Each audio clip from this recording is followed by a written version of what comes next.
حضرت شیخ الحدیث رحمۃ اللہ علیہ نے فضائل صدقات میں ایک بات لکھی ہے بڑی عجیب و غریب،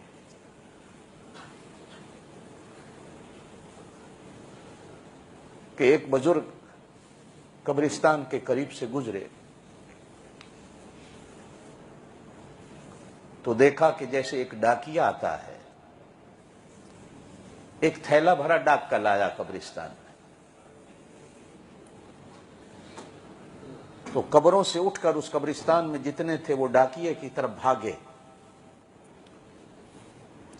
اور ڈاکیا ہر کسی کا خط نکال کر ہر مردے کو دیتا ہے، جس کا آتا ہے وہ خوش ہوتا ہے، جس کا نہیں آتا وہ روتا ہے۔ کونے میں ایک آدمی بیٹھا ہے، سارے بھاگے ہیں، وہ نہیں بھاگا۔ تو وہ بزرگ اس سے پوچھتے ہیں کہ یار یہ سارے بھاگے ہیں، تو کیوں نہیں بھاگا؟ وہ کہتا ہے ان کو لینے دو جو کچھ لینا ہے، مجھے کوئی ضرورت نہیں۔ کہا تجھے کیوں ضرورت نہیں؟ کہا کہ میرا بیٹا قرآن کا حافظ ہے، وہ روز قرآن پڑھتا ہے، اللہ پاک مجھ کو ثواب دے دیتا۔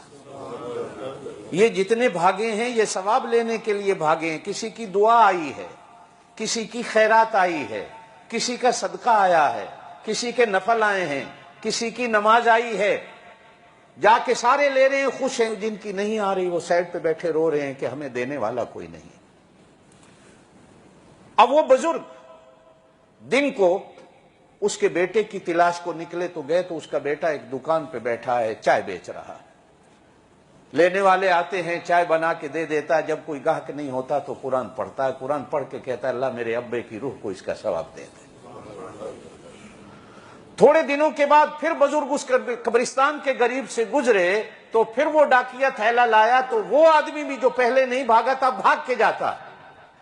تو وہ بزرگ اس سے پوچھتے ہیں کہ اس دن تو بھاگ کے لینے نہیں گیا تھا، آج تو بھاگ کے جا رہا۔ تو وہ کہتا ہے جو پہلے دعا کر کے مجھے ثواب دیتا تھا اگلے دن ایکسیڈنٹ میں مر گیا ہے، اب مجھے دعا دینے والا کوئی نہیں۔ اب میں بھاگتا ہوں کہ شاید کسی نے مجھے دعا دی ہو، میں لے آؤں۔ چوتھے سپارے میں اللہ قرآن میں فرماتے ہیں فرحین بما آتاہم اللہ من فضلہ، جن کا پیچھے سے کوئی خط آیا ہوتا ہے وہ پڑھ کے خوش ہوتے ہیں، ایک دوسرے کو دکھاتے ہیں دیکھو ہمارے گھر سے ہمارے لیے دعا آئی ہے، دیکھو ہمارے لیے کچھ آیا ہے، میں کتنا قسمت والا ہوں کہ مجھے کوئی یاد کرنے والا ہے، مجھے کوئی دعا دینے والا ہے۔ میرے دوستو، جو میں بات کر رہا تھا، کوشش کیا کرو اولاد ایسی چھوڑ کے مرو جو تمہیں دعا دینے والی ہے۔